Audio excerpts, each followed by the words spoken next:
ప్రభువు పేరిట మీ అందరికీ ఈ రాత్రి కాలపు శుభములను వందనములను తెలియజేస్తున్నాను.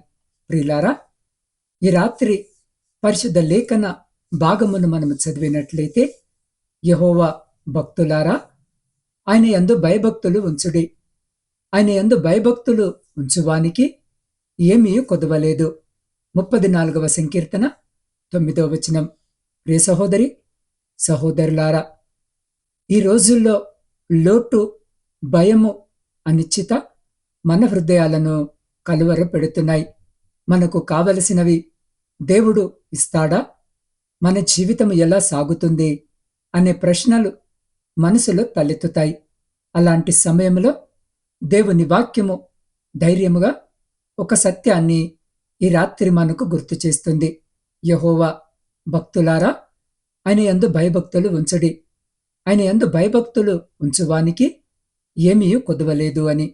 ఈ వాక్యము ఈ రాత్రి మనకు చెప్పేది ఏమిటి అనంటే, దేవుని భయభక్తులతో జీవించే వారిని దేవుడు ఎప్పటికీ లోటులో వదలడు. ఈ వాక్యముపై ఆధారపడి ఈ రాత్రి మనము దేవుని ఆశీర్వాద జీవితము గురించి ధ్యానించుకుందాం. ప్రియులారా, దేవునిపై మనము భయభక్తులు కలిగి ఉన్నట్లయితే ఏ కొదువ రాదు అని ఈ రాత్రి లేఖన భాగము చాలా సుస్పష్టముగా తెలియజేస్తుంది. ఈ రాత్రి ఈ వాక్యము వినిచిన్న నీవు దేవుని యందు భయభక్తులు ఉంచగలిగితే నీవన్ని విషయాలలో సమృద్ధి కలిగి సంతృప్తి కలిగి ఉంటావు. నీ పరిస్థితి లేమికరముగా ఉన్నదేమో, నీ గృహము కావలసినంత ఆహారము లేక, నీ హృదయములో మనశ్శాంతి లేక, నీ ఉద్యోగ వ్యాపారములో సరైన సంపాదన లేక నీవు జీవిస్తూ ఉన్నావేమో, అనారోగ్య పరిస్థితులు నిన్ను చుట్టుముట్టాయేమో, నీకు శరీరములో కావలసిన స్థాయిలో రక్తము లేదేమో, రోగ నిరోధక శక్తి లేదు అని డాక్టర్స్ అంటున్నారేమో. ఈ రాత్రి నువ్వు ఏ విషయంలోనైతే కొదువ కలిగి ఉన్నావో, ఏదైతే లేదు అని రాత్రి నువ్వు బాధపడుతున్నావో, ఏ విషయంలో అందరికన్నా తక్కువగా నువ్వు చూడబడుతూ ఉన్నావో, ఆ విషయంలో దేవుడు నీకు సమృద్ధిని ఇవ్వబోతున్నాడు. ఆ విషయాల్లో నువ్వు గొప్ప అద్భుతాలను చూడబోతున్నావు. ప్రియులారా, కీర్తనాకారుడైన దావీదు అబీమెలెకు నుండి తప్పించుకున్న తర్వాత ఈ కీర్తన రాసినట్లుగా మనము గమనించగలము.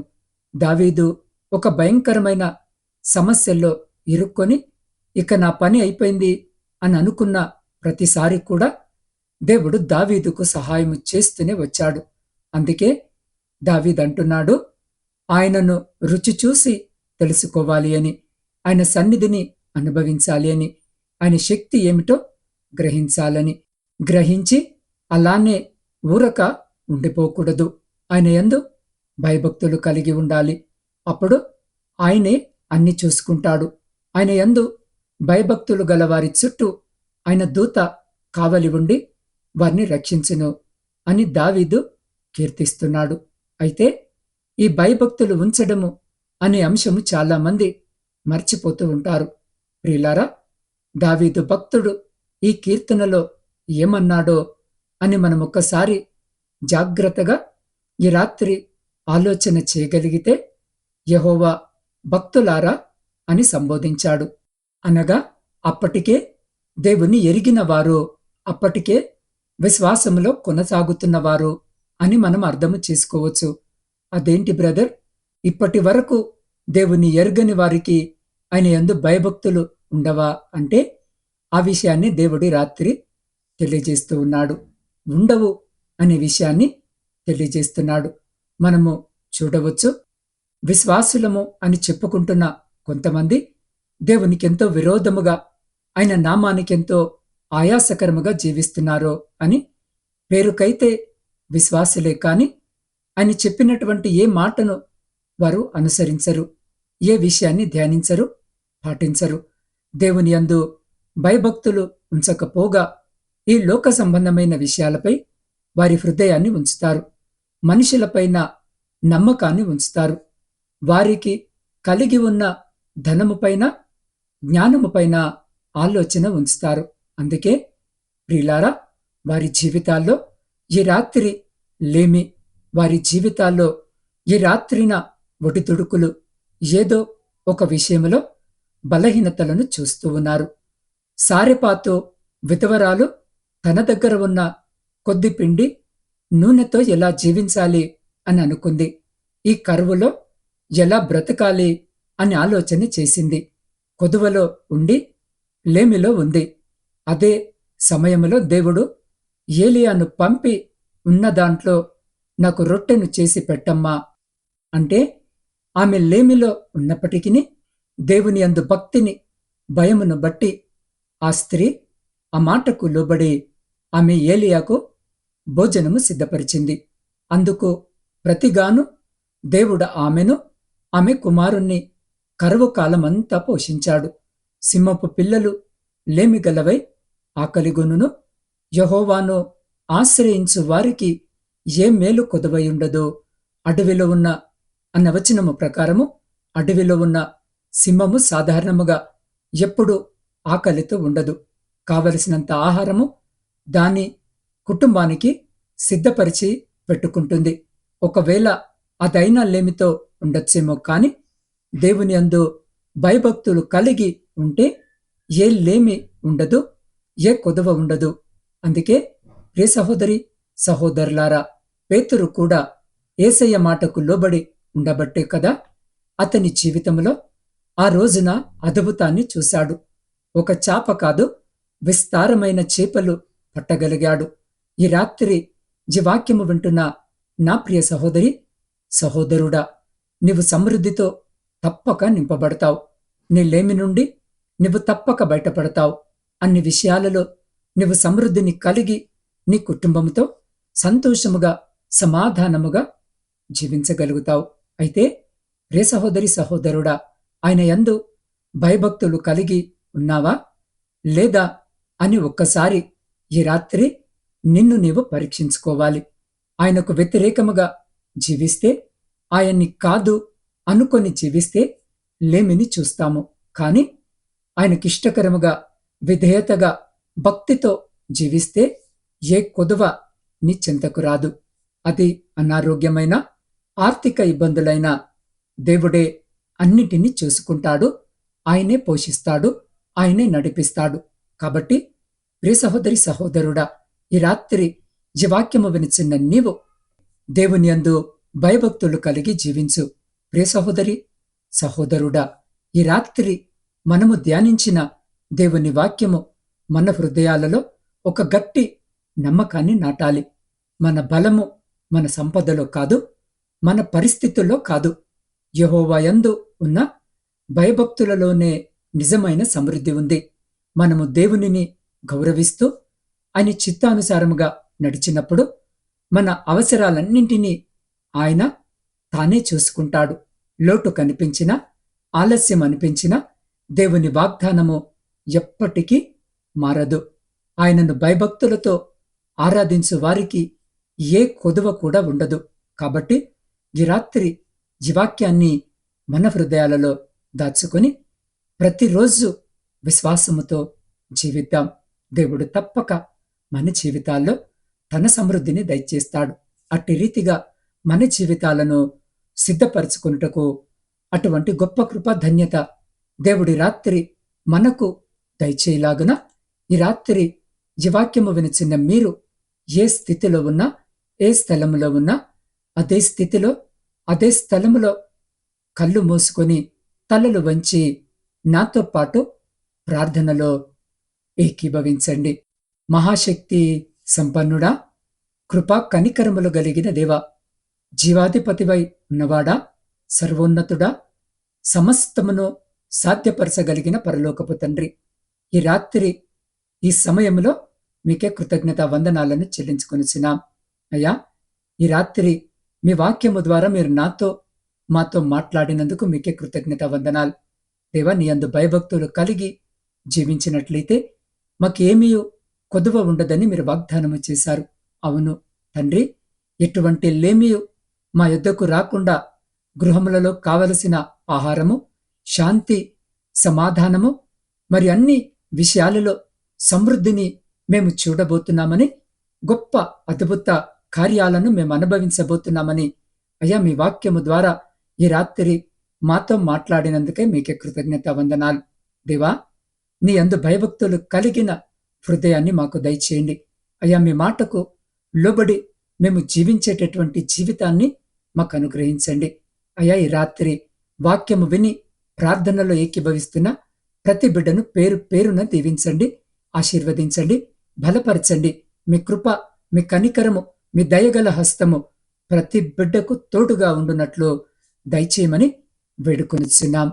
దేవా, ఈ దినమంతటిలో మా ప్రయాణాల్లో మీరు తోడై ఉన్నారు. ఈ రాత్రి కాలము ఎంతమంది బిడ్డలైతే ప్రయాణాలు చేస్తున్నారో వారి ప్రయాణాల్లో కూడా మీరు తోడుగా ఉండండి. నువ్వు వెళ్ళినప్పుడును, నువ్వు వచ్చినప్పుడును యెహోవా నిన్ను కాపాడును అన్న వాగ్దానము మా పట్ల నెరవేర్చి ఎటువంటి హాని, ప్రమాదము బిడ్డలకు సంభవించకుండా కాపాడి మీ కృపలో భద్రపరచమని వేడుకొనిచున్నాం. దేవా, వ్యాధి బాధలతో ప్రార్థిస్తున్న బిడ్డలను తాకండి. ఆయన తన వాక్కును పంపి వారిని బాగు చేసెను అన్నట్లు ఆసుపత్రుల చుట్టూ తిరుగుతూ మందులు వాడుతూ విసిగిపోయిన బిడ్డలకు మీరే గొప్ప వైద్యుడివై సంపూర్ణ స్వస్థతనివ్వండి. దురాత్మ క్రియలను, అంధకార శక్తులను, డిప్రెషన్ సమస్యలను మీ పరిశుద్ధ నామములో లయపరచమని వేడుకొనిచున్నాం. దేవ, ప్రాముఖ్యముగా ఈ సమయంలో నీ పాద సన్నిధికి ప్రత్యేకంగా వస్తున్నాం. ఆయన పొందిన దెబ్బల చేత మనకు స్వస్థత కలుగుచున్నది అని మీ వాక్యము సెలవిస్తుంది కదా. ఆ వాగ్దానమును బట్టి అనారోగ్యముతో ఉన్న చిన్నారి బిడ్డ నవీన సత్య కొరకు ప్రత్యేకంగా ప్రార్థిస్తున్నాను. అయ్యా నీ చేతులకు అప్పగిస్తున్నాను. అయ్యా రక్త క్యాన్సర్ ద్వారా పోరాడుతున్న ఆ పసిబిడ్డపై మీ కరుణను చూపండి.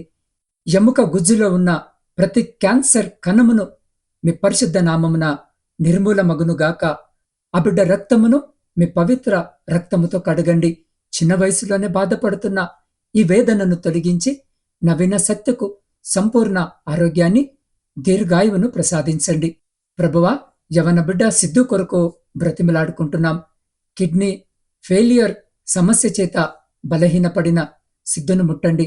పాడైపోయిన కిడ్నీలను మీ పరలోకపు హస్తముతో తాకి మరలా పూర్వపు స్థితికి వచ్చి పని చేయనట్లు అద్భుతం చేయండి. డయాలసిస్ వేదనల నుండి విడుదలనిచ్చి కొత్త జీవితమును ప్రసాదించండి. నాయన, ప్రాముఖ్యముగా దయా రత్నము గారి కొరకు ప్రార్థిస్తున్నాం. బిడ్డను జ్ఞాపకము చేసుకోండి. గొంతు క్యాన్సర్తో బాధపడుతున్న వారిని కరుణించండి. ఆ గడ్డలను, ఇన్ఫెక్షన్ను మీ పరిశుద్ధాత్మగ్ని చేత కాల్చివేయండి. వారు మరల స్వరమును ఎత్తి మిమ్మల్ని స్తుతించేలా గొంతును స్వస్థపరచండి. వారికి ఓర్పును, ధైర్యమును అనుగ్రహించండి. తండ్రి, మల్లికార్జున స్వామి గారిని బట్టి ప్రార్థిస్తున్నాను. రెక్టం క్యాన్సర్ నుండి బిడ్డకు విముక్తిని ప్రసాదించండి. శస్త్రచికిత్సలు, మందులు మీ కృప ద్వారా సఫలము కావాలి. లోపల ఉన్న ప్రతి వ్యాధి కారకాన్ని మీ పరిశుద్ధ నామంలో గద్దిస్తున్నాను. అయా, కుమారునికి నెమ్మదిని, సంపూర్ణ విడుదలను దయచేయము. ఆ రీతిగానే తండ్రి, రాంబాబు గారిని మీ కృపకు అప్పగిస్తున్నాను. వెన్నుముక గాయాల వల్ల కదలలేక బాధపడుతున్న బిడ్డను ముట్టండి. వెన్నుముకలో ప్రతి నరాన్ని, ఎముకను మీ శక్తితో అతికించండి. పక్షవాతపు ఛాయలు తొలగిపోయి వారు లేచి నడిచేలా మీ బలమును కుమరించండి. లేచి నీ పరిపెత్తుకొని నడువుము అన్న నీ శక్తివంతమైన మాట అయ్యా ఈ రాత్రి రాంబాబు గారి జీవితంలో నెరవేరబడునుగాక. దేవా, వీరందరి జీవితాలలో అద్భుత కార్యము జరగాలని వేడుకుంటున్నాను. డాక్టర్లకు మించిన గొప్ప వైద్యుడవు మీరు ఈ రాత్రి వీరందరికీ శాంతిని, బాధలేని నిద్రను అనుగ్రహించండి. రేపటి ఉదయాన్నే వీరందరూ మీ అద్భుత స్వస్థత సాక్షులుగా నిలబడినట్లుగా మీ కృపను చూపమని వేడుకొనిచున్నాం. దేవా, ఆర్థిక ఇబ్బందులతో ఉద్యోగాలు లేక అలమటించే వారిని కరుణించండి. వారి చేతుల కష్టార్జితమును దీవించండి. సమాధానము లేని కుటుంబాల్లో మీ శాంతిని కుమ్మరించండి. అయా, తప్పిపోయిన కుమారులు, కుమార్తెలు, భార్యాభర్తలు మారు మనసు పొంది తిరిగి గృహానికి చేరినట్లు కృప చూపండి. వ్యసనాల నుండి విడిపించండి. సొంత గృహాల కొరకు ఎదురుచూస్తున్న వారి ద్వారాలను తెరుమని వేడుకొనిచున్నాం. దేవ, కుటుంబ పోషణకై కుటుంబాలను వదిలి దూరదేశాల్లో ఉంటున్న బిడ్డలందరి కొరకును ప్రార్థిస్తున్నాను. బిడ్డలకు తోడై ఉండండి. వారి చేతుల కష్టార్జితాన్ని ఆశీర్వదించండి. వారి చోట పని చేస్తున్నారో ఆ చోట ఆ బిడ్డలు మీకు సాక్షికరమైన బిడ్డలుగా ఉండుటకు కృపను చూపండి. అక్కడ వారికి ఏదైనా ఇబ్బంది ఉంటే నా తండ్రి జ్ఞాపకము చేసుకోండి. ప్రతి ఇబ్బందికరమైనటువంటి పరిస్థితుల నుండి బిడ్డలను మీరు లేవనెత్తమని వేడుకొనిచున్నాం. వారి పై అధికారులు, వారి గృహ యజమానులు వారి పట్ల ప్రేమ, కనికరము, ఆప్యాయతను చూపించేలాగాను కృపను చూపండి. అయ్యా, వారు పడుతున్న శ్రమకు తగిన ప్రతిఫలము ఆ బిడ్డలు పొందుకునేలాగన కృపను చూపండి. వీసాలు, ఇంటర్వ్యూలు, ఇమిగ్రేషన్ల సమస్యలు ఎదుర్కొంటున్న వారికి మీ సహాయము దయచేయండి. ఉద్యోగాలలో ప్రమోషన్, ట్రాన్స్ఫర్, అయ్యా రిటైర్మెంట్ బెనిఫిట్స్ రాక వాటి కోసం వేచి చూస్తున్న వారిని ఈ రాత్రి మీరు జ్ఞాపకము చేసుకోండి నాయన. కావలసిన సహాయము దయచేసి మీరే బిడ్డలను మీ కృపలో భద్రపరచమని వేడుకొనిచున్నాం. దేవ, ప్రత్యేకముగా వివాహాలు జరిగి సంవత్సరాలు గడుస్తున్న గర్భఫలములు లేక కన్నీటితో ఈ రాత్రి మీ వైపు చూస్తున్న ప్రతి బిడ్డ గర్భాన్ని ముట్టండి తండ్రి. బిడ్డలకు గర్భఫలము దయచేసి వారి దుఃఖాన్ని సంతోషముగా మార్చమని వేడుకొనిచున్నాం. అయ్యా, మా దేశాన్ని దీవించండి. సరిహద్దుల్లో కాపులా కాస్తున్న సైనికుల కొరకు ప్రార్థిస్తున్నాం. బిడ్డల చుట్టూ మీ కంచె వేయండి. వారిని, వారి కుటుంబాలను మీ బలమైన రెక్కల చాటున భద్రపరచమని వేడుకొనిచున్నాం. దేవా, వృద్ధుల కొరకును, వితంతుల కొరకును, శ్రమలను అనుభవిస్తున్న బిడ్డల కొరకు ప్రార్థిస్తున్నాం. ఒంటరి జీవితాన్ని గడుపుతున్న బిడ్డల కొరకు ప్రార్థిస్తున్నాం. ఈ రాత్రి బిడ్డలకు మీరు తోడుగా ఉండి మీ కృపలో భద్రపరచండి. అయా, వివాహాల కొరకు సిద్ధపడుతున్న, వివాహాలు జరగక మీ సహాయం కొరకు మీ వైపు చూస్తున్న ప్రతి బిడ్డను కూడా జ్ఞాపకము చేసుకోమని వేడుకొనిస్తున్నాం. దేవ, ప్రాముఖ్యంగా ఈ రాత్రి విద్యార్థుల కొరకు ప్రార్థిస్తున్నాం. బిడ్డలను జ్ఞాపకము చేసుకోండి నాయన. మీ జ్ఞానము చేత బిడ్డలను నింపండి. మంచి ఆరోగ్యాన్ని దయచేయండి. వారు పరీక్షల కొరకు సిద్ధపడుతూ ఉండగా కావలసిన జ్ఞానాన్ని, జ్ఞాపక శక్తిని మెండుగా దయచేసి కుడికి గాని జడుమకు గాని తొలగిపోకుండా వారి చేపట్టి ముందుకు నడిపించమని వేడుకొనిస్తున్నాం. దేవ, వ్యవసాయదారులను జ్ఞాపకం చేసుకోండి. వారు చేస్తున్న పనంతటిని ఆశీర్వదించి వారి సమస్తమును మీ కృపలో భద్రపరచమని వేడుకొనిస్తున్నాం. ప్రాముఖ్యంగా నా ఆత్మీయ కుటుంబ సభ్యులందరినీ రాత్రి మీ పరిశుద్ధ హస్తాలకు అప్పచెప్తున్నాను. ప్రతి బిడ్డను పేరు పేరు వరుసను మీరే దీవించి ఆశీర్వదించి మీ కృపలో భద్రపరచమని వేడుకొనిస్తున్నాం. దేవా, ఈ రాత్రి ఏ బిడ్డ, ఈ అక్కర, ఈ అవసరత చేత మీ వైపు చూస్తూ వారి ప్రార్థన మనవులను మీ పాద సన్నిధిలో పెడుతున్నారో వాటన్నిటినీ మీరు ఆలకించి అంగీకరించి వారి ప్రతి న్యాయమైన కోరికను తీర్చమని వేడుకొనిస్తున్నాం. దేవై, గాఢంధకరమైన చీకటిలో మేము నిద్రిస్తూ ఉండగా మా గృహాల చుట్టూను, మా ఇరుగు పొరుగు వారి గృహాల చుట్టూను, మా ప్రియులకు వారి గృహాల చుట్టూను మీ అగ్ని కంచె వేసి ప్రతి బిడ్డను మీ దేవదూతల రేఖల చాటున భద్రపరిచి ప్రతి అంధకార సంబంధమైన శక్తులన్నిటి నుండి మీరే సంరక్షించి కాపాడి, మీ చిత్తమైతే, మీరాకడ ఆలస్యమైతే ఎన్నికలేని మమ్మలను మరొక శ్రేష్టమైన నూతన దినములోనికి ప్రవేశింపజేయమని మా రక్షకుడును మీ ప్రియకుమారుడైన యేసు క్రీస్తు సర్వ సమృద్ధి కలిగిన నామమున ప్రార్థించి స్తుతించి అడిగి పొందుకొని ఉన్నాము తండ్రి. ఆమెన్. ప్రియులారా, ఈ దేవుని వాక్యము ద్వారా ప్రభు మీ హృదయముతో మాట్లాడి మీ జీవితానికి ఆశ, ధైర్యము లేదా ప్రోత్సాహము ఇచ్చినట్లయితే వెంటనే ఈ వీడియోను లైక్ చేయండి. ఈ సందేశము మీకే కాదు, మీ కుటుంబ సభ్యులకు, స్నేహితులకు, మరి ఆత్మీయముగా నిరుత్సాహపడుతున్న వారికి కూడా ఆశగా మారాలంటే తప్పక షేర్ చేయండి. ఒక చిన్న షేర్ ద్వారా ఎవరో ఒకరి జీవితము మారవచ్చు. ప్రియులారా, మీ జీవితములో ఏదైనా భారములు, సమస్యలు, వ్యాధులు, కుటుంబ కలహాలు, ఉద్యోగము, చదువు, వివాహము, ఆర్థిక అవసరాలు లేదా ఏ విధమైన ప్రార్థన అవసరతలు ఉన్నా దయచేసి వాటిని మీలోనే ఉంచుకోకండి. ఇప్పుడే స్క్రీన్పై కనిపిస్తున్న నా వాట్సాప్ నంబర్ 8465037607కు మెసేజ్ చేయండి. మీ పేరుతో మీ పరిస్థితిని ప్రభు ముందుంచి నేను ప్రేమతో, విశ్వాసముతో నిరంతర ప్రార్థన చేస్తాను. ప్రభు మీ జీవితంలో కార్యము చేస్తాడు. ఆశను కోల్పోకండి. ప్రార్థనలో నిలిచి ఉండండి. దేవుడు మీకు తోడయుండును గాక. ఆమెన్.